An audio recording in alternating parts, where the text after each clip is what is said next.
what's great for the Eagles and what's great for the Rams is not so good for the Vikings and Sam Darnold.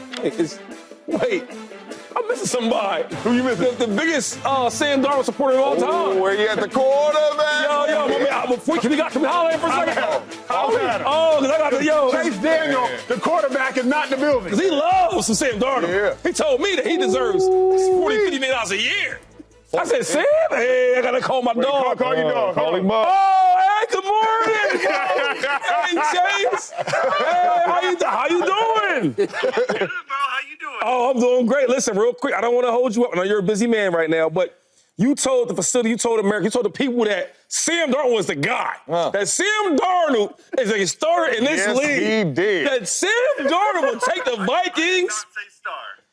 You said you talk like he was a star. So before, I don't want to hold you up. Can you just apologize to the people out there that you were wrong about Sam Darnold? Hey, Sam Darnold, you can't hold the football like that, man. That is one thing you cannot do is hold the football. 9 sacks, get rid of the football. The last 8 days, man, I hate to say it, but you probably lost yourself some money.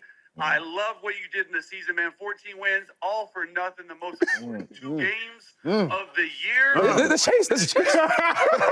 Hey, Chase, look, all right. Hey, you got to do the show from home every day, dog. Look, good morning. Thank you for being. I ain't know it was Chase like that. I miss you guys. We miss you. Good day. Oh, no, that's how you start a show. Wow. All year long, Shady McCoy, I don't think you've been more right about a take in your television career than your Sam Darnold take. Thank you, man.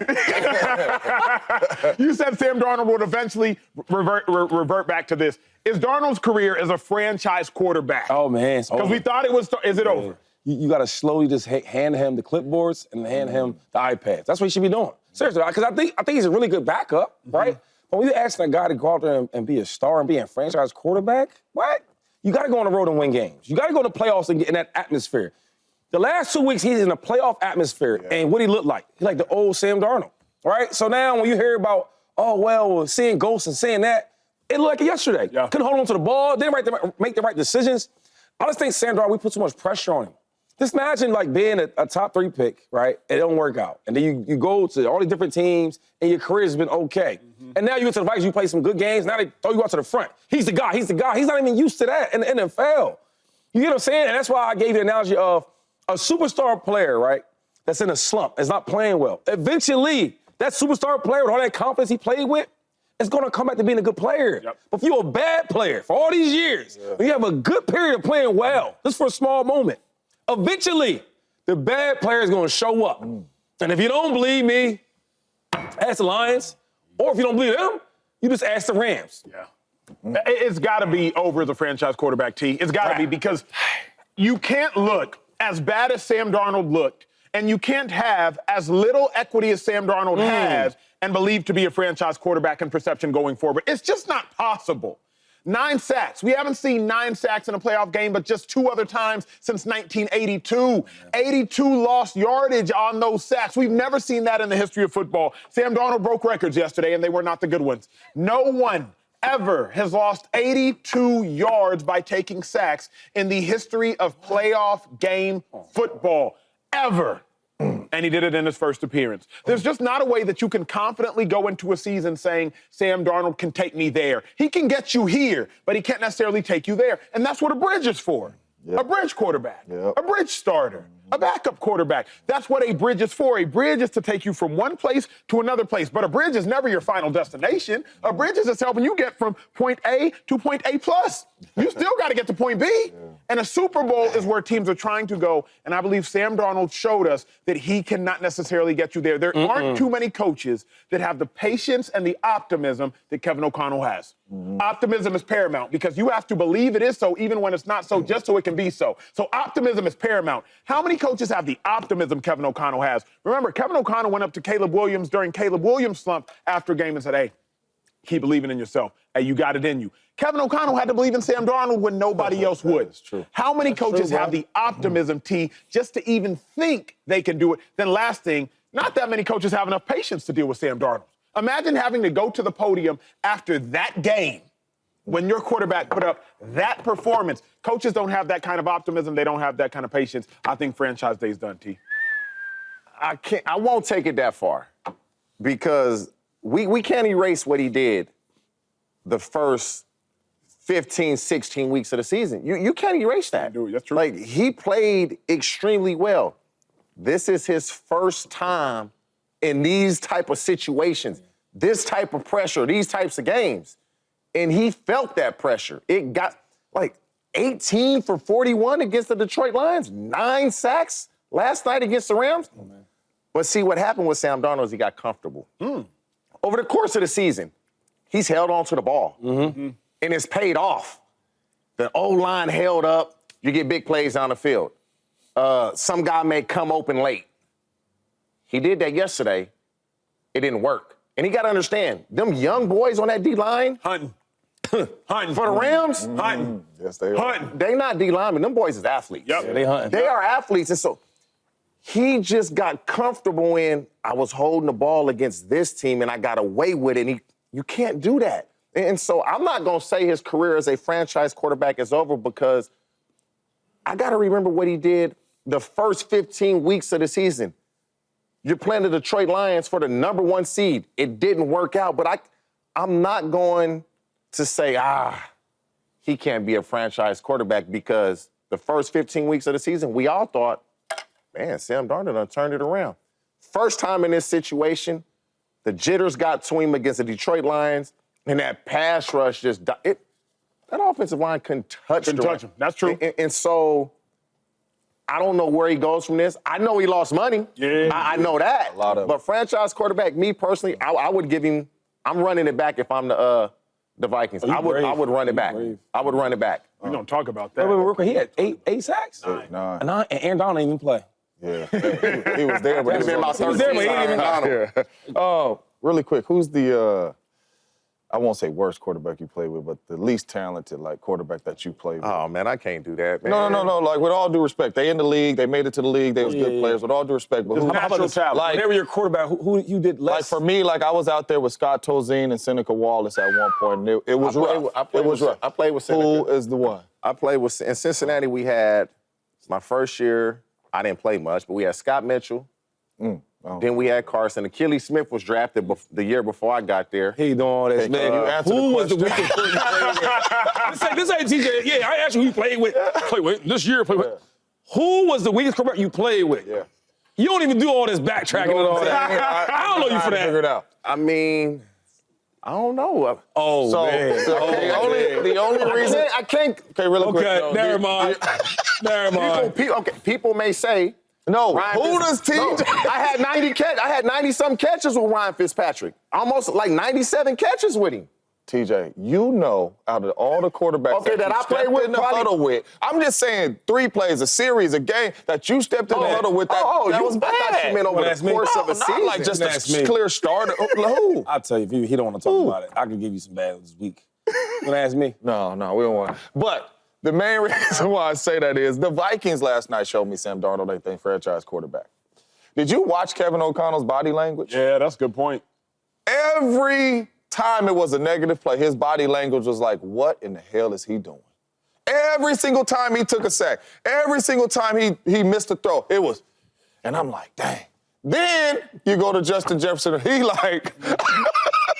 leaning back and we've all been there at receivers bruh just ain't the guy in these type moments. That's it. Not saying he cannot play the game, but in these type moments, in these type games, he is not that guy. And that's what he showed me last night. You're not a franchise quarterback. In the 2 biggest games, you did not show up. If the Minnesota Vikings are going to win a playoff game, or if the Minnesota Vikings are going to win a division, they are going to have to beat good teams in meaningful football games. He was 18 for 41 against the Detroit Lions. He was 25 for 40 against the Rams, and you took 9 sacks and you threw a bad interception, right? So Sam Darnold has showed us that he is a bridge quarterback. Yeah. I agree with T of coming back to Minnesota on the tag, be a bridge quarterback for J.J. McCarthy. And J.J. McCarthy is your guy. He has showed you that I am not the guy to win in these big-time moments. He looked shook. You would think that coming off the Detroit game, which is a big game, cool. I got a little taste of it, pause. Played average, lost the game for my team, missed some throws. Cool, I know what a big-time game. But he looked shook in this game, too. And then he looked shook before in his career. So when is he going to turn it around? I don't think he is. I think he's lost a lot of money, and I think he got the bridge quarterback tag on his name now. The other thing I'm cognizant of is, remember the tree that Kevin O'Connell is associated with? Sean McVay and Kyle Shanahan. And what did Sean McVay and Kyle Shanahan both say about their previous quarterback? Sean McVay said, Jared Goff, you're not good enough. He stepped on the field against a better quarterback in the Super Bowl. Sean McVay did and said, I need one of those ones. He got Matthew Stafford. What did Kyle Shanahan do? Kyle Shanahan with Jimmy Garoppolo, he stepped on the field against Josh Allen, I believe it was December of 2020, and said, hey, you're not good enough. It may have been 19. That's why they drafted Trey Lance. Swing and a miss on Trey Lance, obviously, but whenever a brilliant coach steps on the field with their lead soldier, a quarterback, and realizes in real time their quarterback is not good enough, they have to move on. Kevin O'Connell will win Coach of the Year this year. I'm not sure it will be particularly close. You cannot, as Kevin O'Connell, be anchored to this anchor, if you will. Like, it's just, he's going to drown you. Yeah. And so I think for Kevin O'Connell, it's a wrap. Because if you really watched that game yesterday, Matthew Stafford's something else. He was 1,000 steps ahead of Flores. But do you? Oh, you bringing this, you bringing that, you bringing that. Wop, ball out. Like, he was 1,000. And you're over there with this quarterback, and you got to dial up the perfect play. Yeah. You know what I'm saying? In the playoffs, that's not necessarily going to happen. You need your quarterback to help you out, and Sam didn't. Do you guys take into account in September, late August, everybody picked the Minnesota Vikings to finish last in the division. Everybody did. Okay. Everybody picked them. It was going to be the Detroit Lions. It was going to be the Packers. The Bears possibly in the playoffs. Everybody picked them to be in last place. Because of the quarterback position. And here they are in the last week of the regular season fighting for the number 1 seed. But Shady said something to me, T, and I didn't listen to him for the last 2 months. But last night watching the game... give me an apology then. Sorry for not listening, Shady. I'm sorry for not listening. There you go. Shady said something to me, bro. For 2 months straight, I didn't listen to him. Shady said, why in the world would you keep Sam Darnold? Because if you have J.J. McCarthy, if you can do this with Sam Darnold, you can do this with J.J. McCarthy. And I'm saying to myself, wait a second, 2-5. J.J. McCarthy likely isn't winning 14 games. He still probably isn't. But J.J. McCarthy would have likely made the playoffs as a 7 seed instead of maybe a 5. And he would have done that.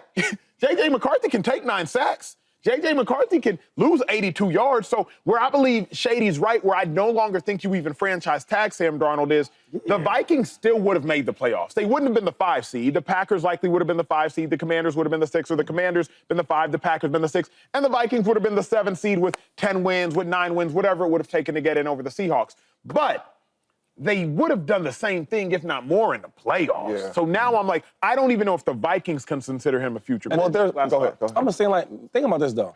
Because you're talking about the franchise guy and all that. Imagine giving him another check, though. Think about that, though.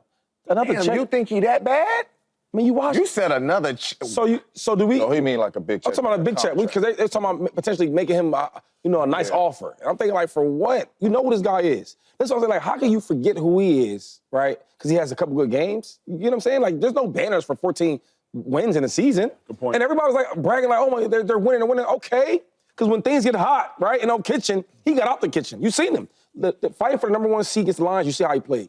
Against the Rams, you see how he played. And my thing is, like, if we're going to do this thing and be for real with it, you can't have him as your quarterback. You can't. And you got a rookie quarterback that shows some type of growth in the preseason, game, right? And if you can build up a guy like Sam Darnold with his type of career he had, I mean, don't forget the guy was talking about he's seen ghosts in the real game. Like, oh, I see ghosts. And now you have a rookie that's really, really good that hasn't been tainted yet, right? Yeah. He's still fresh. He's still new. Yeah. You can build him up. I think Kevin O'Connell is that good of a coach. No doubt. And And last thing before I go, the problem is, like, when you put him in situations of playoff football, because the regular season don't even matter. We see a lot of good quarterbacks play really great in the regular season. Yeah. Playoffs matter most. He's never played a meaningful football game in January. Yeah. He's never done it. So now when you do it now, that's what he looks like.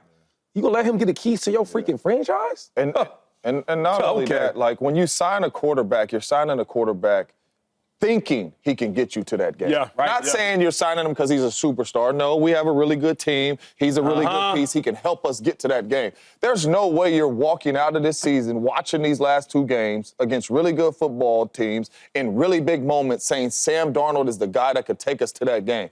Who was the third receiver on your team when you was with the Seahawks or Cincinnati? Who was the third receiver? Chris Henry with the Bengals. Really good. With the Seahawks, it was, give or take, Nate Burleson or Deion Branch. Okay, so with all due respect to those dudes, when the game is on the line, Carson ain't really never coming in the huddle and they saying this play's drawing up for them three, and you and Chad looking at each other. You understand what I'm saying? So because you ain't showed us consistently you can win in these moments, me and Chad have. You understand what I'm saying? Much to unpack with Prime, but first on the quick early thought. Shady, this is the biggest story in all of sports. There is no story that can be bigger than this story. Quite literally, if it occurs, it will be the biggest thing that has ever happened in sports, probably in the last decade or so. Should the Cowboys go all in on Deion Sanders? I think so, right?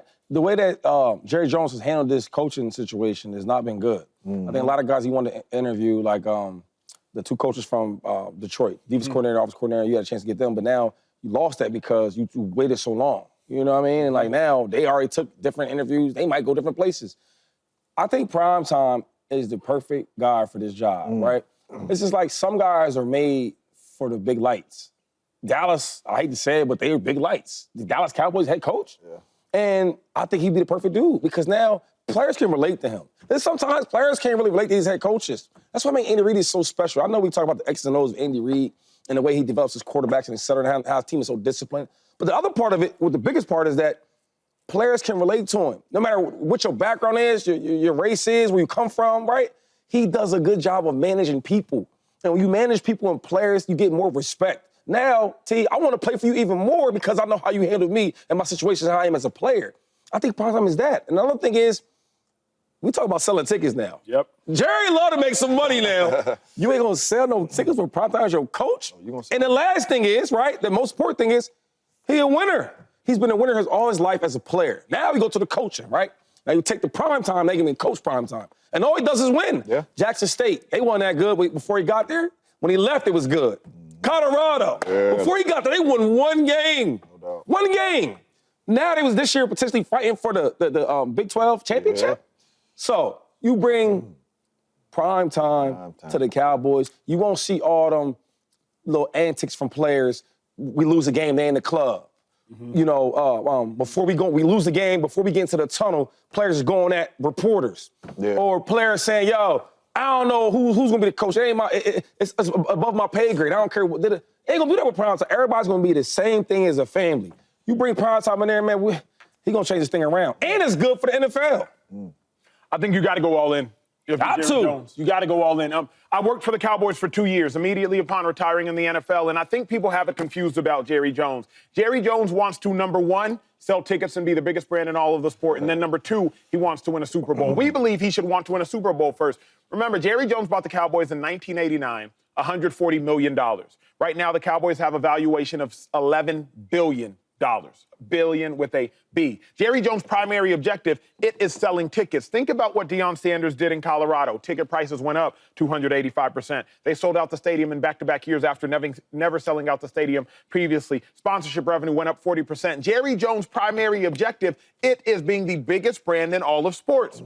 I worked at the Cowboys location in Frisco. It is like Disneyland, but for football. You pull up, there's restaurants here, there's memorabilia there. You walk in, $1 million worth of chandeliers. They have all the Lombardi trophies in the main foyer. The opening foyer, it's clear glass windows. You know Jerry Jones is on the premises because his helicopter's there. If his helicopter's there, not there, he's not at work that day. If his helicopter is there, he is at work that day. It is a spectacle of all spectacles. Deion Sanders is the biggest name in sports. The Cowboys are the biggest brand in sports. You combine the biggest name and the biggest brand, you get what Jerry Jones wants. It makes all the sense in the world. Everything y'all said makes a lot of sense. It's not happening. That mean you don't like it? No, because no. You think Jerry Jones want to be big bro? Jerry Jones wants to be the spectacle. He want to be the star. Prime go to Dallas. Jerry Jones taking a back seat now. What owner do we see on TV doing interviews? All in the video. All in the video. All in the video. If you don't want them in the videos, come to Death Row. Right? Bro, Jerry Jones does not, Deion gonna big bro him. He's gonna be the spotlight. Jerry Jones wants to be in the spotlight. When was the last coach that they had that was taking some of the shine away from Jerry Jones? Parcells? No, not Parcells. Jimmy Johnson. Jimmy Johnson. And what did he do with Jimmy Johnson? But back-to-back Super Bowls. Real quick, you right about that. But you don't think he regret that now? Because you was up here. You regret it. You've been trying to find it. He ain't changed. Hey, you regret it, but Jimmy Jones last year was 1993, but you regret it. Yeah. It's been over 30 years. And so the last coach that was almost outshining Jerry Jones, he fired him after back-to-back Super Bowls. And so when I look at it, it makes sense. Wait. Jerry Jones ain't doing fired this. him after back-to-back Super Bowls? Fired him. Hired Barry Switzer. They couldn't get along. Right. And why couldn't they get along?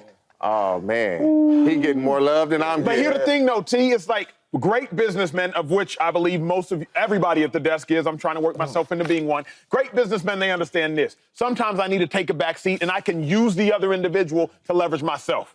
You know what I'm saying? Like, Jerry Jones knows how to manipulate the situation. Deion Sanders, be the star, because my bank account is shining. So you can be the star all you want. I'm telling you right now, that $11 billion valuation, it goes up to $15 billion. Easy. Deion Sanders is there, of which Deion Sanders is not entitled to.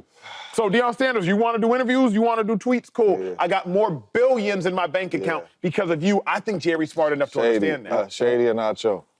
Come to death row, dog. Y'all tripping over there. Come to death row.